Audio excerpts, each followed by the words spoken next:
ओम।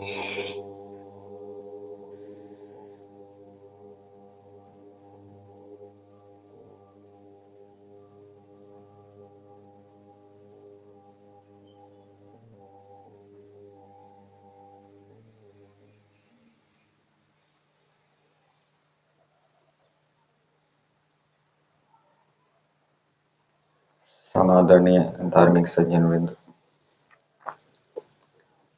महर्षि दयानंद कृत ऋग्वेद आदि भाष्य भूमिका वेदोत्पत्ति विषय। वेद की उत्पत्ति का मतलब है जो कार्य वेद हैं उनकी उत्पत्ति। जैसे दो प्रकार के शब्द बताए गए हैं, एक नित्य शब्द और दूसरा कार्य शब्द।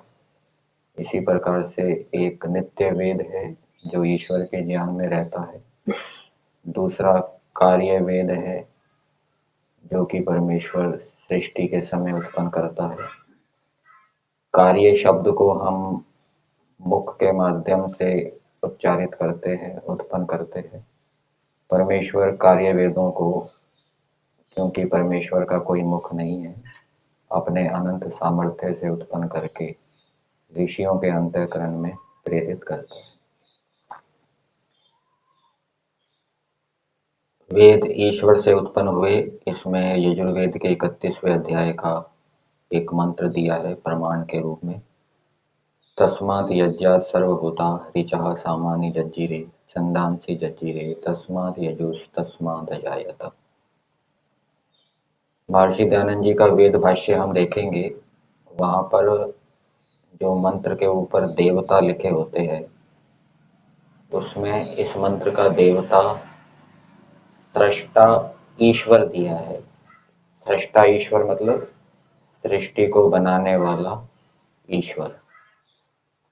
तो देवता, यदि वो वाला देवता लिया जाए जो वेद भाष्य में दिया है, तो उस दृष्टि से फिर जो मंत्र के अंदर यज्ञ शब्द आया कि यज्ञ शब्द परमेश्वर को कह रहा है, उसको फिर उसकी व्याख्या करने की आवश्यकता नहीं है, उसको सिद्ध करने के लिए प्रमाण देने की आवश्यकता नहीं है, क्योंकि देवता का मतलब होता है मंत्र का प्रतिपाद्य विषय। तो मंत्र में ईश्वर के विषय में बताया है, तो तस्मात् यज्ञात् से यज्ञ से परमेश्वर ले लेंगे, सृष्टा ईश्वर। परंतु यहाँ पर ऋग्वेद आदि भाष्य भूमिका में यज्ञ शब्द परमेश्वर को कह रहा है, उसको सिद्ध करने के लिए महर्षि दयानंद जी ने शतपथ ब्राह्मण का प्रमाण दिया है। तो इससे यह बात समझ में आ रही है कि महर्षि दयानंद जी उस देवता को स्वीकार नहीं कर रहे, उस देवता को नहीं ले रहे जो मंत्र के ऊपर दिया होता है, सृष्टा ईश्वर। यहाँ पर पुरुष देवता के रूप में लिया है, उस पुरुष से। और ये जो मंत्र है ये पुरुष सूक्त के अंदर आता है, तो यहाँ देवता महर्षि दयानंद जी पुरुष ले रहे हैं। इस सूक्त का पे जो पहला मंत्र है उसका देवता पुरुष है, तो यहाँ पर भी पुरुष देवता लिया है। तो अब पुरुष कौन है? पुरुष के अनेक अर्थ शास्त्रों में बताए गए हैं। पशवः वही पुरुषः, पशुओं को पुरुष कहा गया है। पुरुषो अग्नि, अग्नि को पुरुष कहा गया है। पुरुषो वाव संवत्सरः, संवत्सर को पुरुष कहा गया है। और सविता वही पुरुषः, सविता को पुरुष कहा गया है। समुद्र को पुरुष कहा गया है शास्त्रों में। तो पुरुष से तो अनेक अर्थ लिए जा रहे हैं, तो यहाँ पुरुष कौन? अग्नि या समुद्र या संवत्सर? तो उसको स्पष्ट करने के लिए कि यहाँ पुरुष से परमेश्वर का ग्रहण है, वो स्पष्ट करने के लिए यहाँ यजुर्वेद का प्रमाण दिया है। यद्यपि समुद्र नाम भी ईश्वर का है और समुद्र नाम भौतिक समुद्र का भी है, दोनों को समुद्र नाम से कहते हैं, फिर भी वहां पर भी संशय होगा कि कौन सा समुद्र। तो यहाँ पर भी यदि पुरुष देवता लिया जाता है तो पुरुष शब्द के अनेक अर्थ हैं। आत्मा को भी पुरुष कहते हैं और जड़ पदार्थों को भी पुरुष कहा जाता है। तो निश्चय नहीं होता कि किस से ये चारों वेद उत्पन्न हुए। तो उसका निश्चय करने के लिए यहाँ यजुर्वेद के मंत्र का प्रमाण दिया है और शतपथ का प्रमाण दिया है। यज्जो वै विष्णु इदम विष्णु विचक्रम। इसके आगे दूसरा मंत्र है, उसके ऊपर हम आज विचार करते हैं। मंत्र है यस्मात् ऋचो अपाकक्षन् यजुस् यस्मात् अपाकशन सामानि यस्य लोमानि अथर्वा अंगिरसो मुखम स्कंबम तम ब्रूहि कतमः स्वित् देवः सः। ये जो मंत्र है ये अथर्ववेद के 10वें कांड में आया है और जिस सूक्त में ये मंत्र है उस सूक्त का नाम है सर्वाधार वर्णन सूक्त और उस सूक्त का देवता है स्कंभ और आत्मा। स्कंभ तो यहाँ मंत्र के अंदर आया ही है और आत्मा भी वहां साथ में दिया है जो अथर्ववेद संहिता है। तो आत्मा के विषय में इस मंत्र के अंदर बताया है। तो यहाँ पर जो देवता ऊपर लिखा होता है संहिताओं के ऊपर, उसी को महर्षि दयानंद जी ने स्वीकार किया है और इस कारण से फिर स्कंभ जो शब्द आया इसको स्पष्ट करने की आवश्यकता नहीं रही कि स्कंभ नाम किसका है, परमेश्वर का है या और किसी पदार्थ का है, और परमेश्वर का है तो कैसे है। तो जो ऊपर देवता दिया हुआ है आत्मा, उसी को महर्षि दयानंद जी ने स्वीकार किया है, ऐसा समझ में आता है। इसलिए स्कंभ शब्द परमेश्वर को कह रहा है, इसको सिद्ध करने के लिए महर्षि दयानंद जी ने कोई दूसरे शास्त्र का प्रमाण नहीं दिया। इसके भाष्य में दिया है यस्मात् ऋचो अपातक्षण। ये पहली बात बताई, यस्मात् जिस सर्वशक्तिमतः ऋचः ऋग्वेदः, जिस सर्वशक्तिमान परमेश्वर से, ऋचः ऋग्वेद, अपातक्षण, अपातक्षण का मतलब है अपातक्षत उत्पन्नो अस्ति। ऋचा का अर्थ कर दिया ऋग्वेद। अब ऋचाएं क्योंकि ये बहुवचन में पद है इसलिए क्रियापद अपातक्षण ठीक है, लेकिन जब ऋचा का अर्थ ऋग्वेद करेंगे तो फिर अपातक्षत ये एक वचन में आएगा। तो जिस परमेश्वर से ये ऋग्वेद उत्पन्न हुआ, यहाँ पंचमी विभक्ति क्यों आई? पंचमी विभक्ति जनि कर्तुः प्रकृति, तो जो उत्पत्ति का जो कारण होता है उसमें पंचमी विभक्ति होती है व्याकरण के नियम के अनुसार। तो जिस सर्वशक्तिमान परमेश्वर से ऋग्वेद उत्पन्न हुआ। फिर दूसरी बात बताई यस्मात् पर ब्रह्मणः, जिस पर ब्रह्म से, यजुः यजुर्वेद, अपाकशन प्रादुर्भूतो अस्ति प्रकट हुआ, तथैव वैसे ही, यस्मात् जिससे, सामानी, सामानी का अर्थ किया सामवेद, आंगिरसः, और आंगिरसा का अर्थ किया अथर्ववेद। अथर्ववेद को आंगिरसा भी कहते हैं। उत्पन्नौस्तः, तो ये दो वेद जिससे उत्पन्न हुए, और पीछे दो वेद और कहे। एवं एव, फिर आगे अगली बात और बताई जा रही है। एक तो ये बात बताई कि चारों वेद परमेश्वर से उत्पन्न हुए, फिर आगे बता रहे हैं एवं एव यस्य ईश्वरस्य अंगिरसो, अंगिरसो अथर्ववेदो मुखम मुखवत मुख्यो अस्ति। ये जो अथर्ववेद है ये मुख के समान मुख्य है, ईश्वर के मुख के समान नहीं।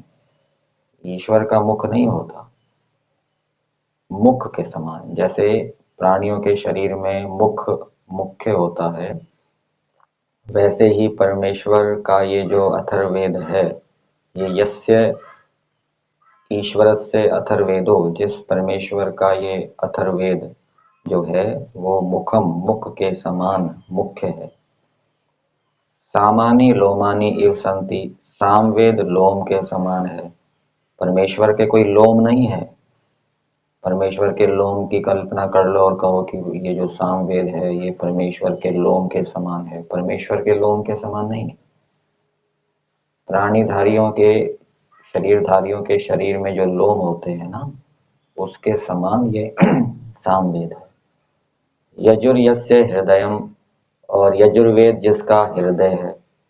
हृदय मतलब हृदय के समान, जैसे प्राणियों के शरीर में हृदय होता है, उस हृदय के समान, प्राणियों के शरीर में विद्यमान हृदय के समान ये जो यजुर्वेद है, परमेश्वर के हृदय के समान नहीं। परमेश्वर का कोई हृदय नहीं होता। और ऋचा प्राणश्च इति, और ऋग्वेद प्राण है, प्राणों के समान है। परमेश्वर के कोई प्राण नहीं है। प्राण किसके होते हैं? शरीरधारी के प्राण होते हैं। शरीरधारी में जैसे प्राण होते हैं, उन प्राणों के समान ये क्या है? ऋग्वेद है। ये रूपक अलंकार है। अब रूपक अलंकार और उपमा अलंकार को समझने का प्रयास करेंगे। उपमा अलंकार का मतलब किसी से तुलना की जाती है, ठीक है ना। जैसे यह मनुष्य गाय के समान है, तो जब तुल्यवाची शब्द का प्रयोग किया जाता है समान, तब वो उपमा अलंकार होता है। और जब ये कह देते हैं कि यह मनुष्य गाय है, गाय के समान नहीं कहा, सीधा ही कह दिया यह मनुष्य गाय है, तो ये रूपक अलंकार होता है। जब ये तुल्यवाची शब्द का प्रयोग नहीं किया जाता। यह मनुष्य शेर है, ये रूपक अलंकार है। और यह मनुष्य शेर के समान है, ये उपमा अलंकार है। जब ये समान शब्द का प्रयोग करेंगे तो ये अंतर होता है। फिर आगे दिया, यस्मात् चत्वारो वेदा उत्पन्ना, जिस परमेश्वर से चारों वेद उत्पन्न हुए, स कतमः स्वित् देवो अस्ति, तो वो कौन सा देव है? कतमः ये तम प्रत्यय है।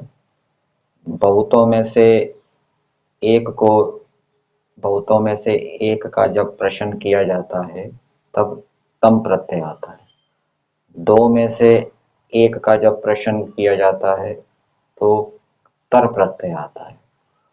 दो में से किसको लाऊं तो हो जाएगा कतरम आनयेम, और बहुतों में से किसको लाऊं तो हो जाएगा कतमम आनयेम। तो कतमह मतलब कि बहुत देवों में से वो कौन सा देव है जिससे ये वेद उत्पन्न हुए हैं। तो ये मंत्र के अंदर प्रश्न किया गया है, और इस प्रश्न का उत्तर इस मंत्र में ही दिया है। कहीं कहीं ऐसा होता है, एक मंत्र में प्रश्न किए जाते हैं, फिर उसका उत्तर आगे के मंत्र में दिया जाता है। यहाँ पर इसी मंत्र में प्रश्न किया गया है और इसी मंत्र में उत्तर दिया गया है। तो वो कौन सा देव है, देवों के अंदर वो कौन सा देव है जिससे चारों वेद उत्पन्न हुए, उसको तम ब्रूहि, उसको कहो।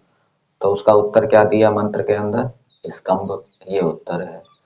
स्कंभम तम जानी ही, तो ये तम के साथ जानी ही क्रिया का अध्यार किया है। अस्य उत्तरम, इस प्रश्न का उत्तर दे रहे हैं।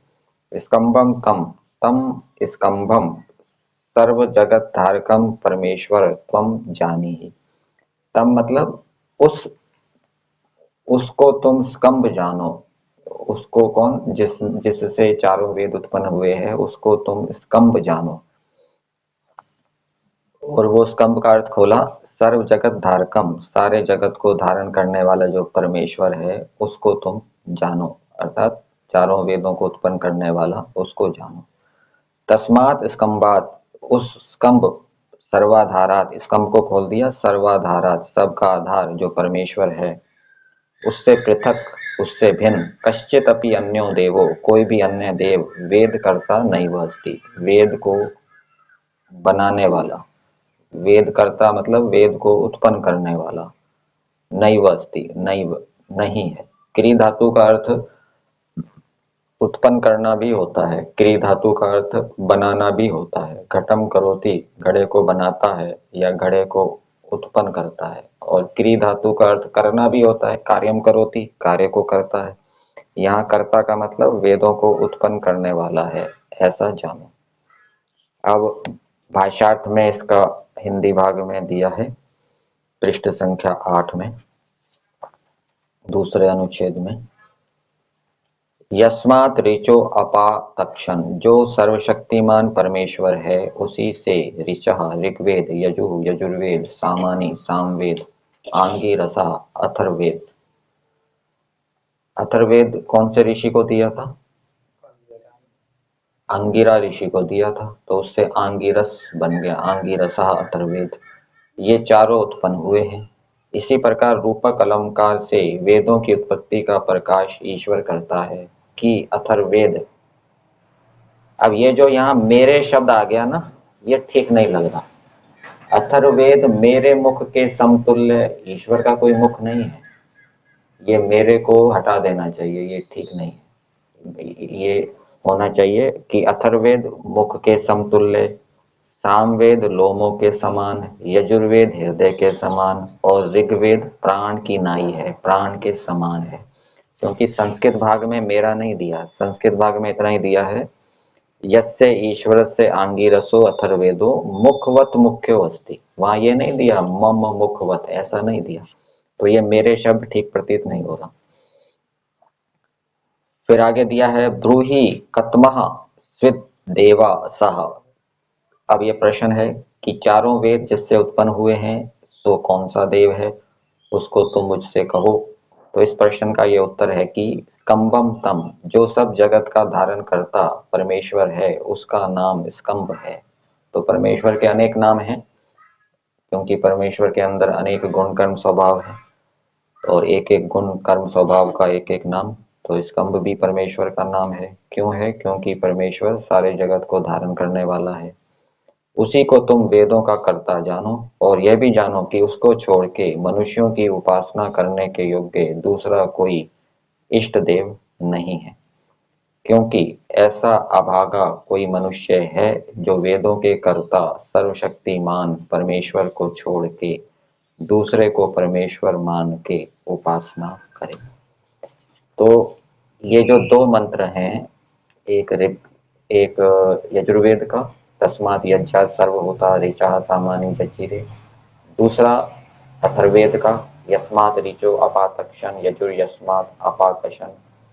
इन दोनों मंत्रों का तात्पर्य क्या है? दो तात्पर्य हो जाएंगे कि पहला तात्पर्य ये होगा कि वेदों को पढ़ो, वेदों को जानो, और दूसरा तात्पर्य हो जाएगा कि जिस परमेश्वर ने वेदों को उत्पन्न किया उसकी तुम उपासना करो, उसकी आज्ञा का पालन करो।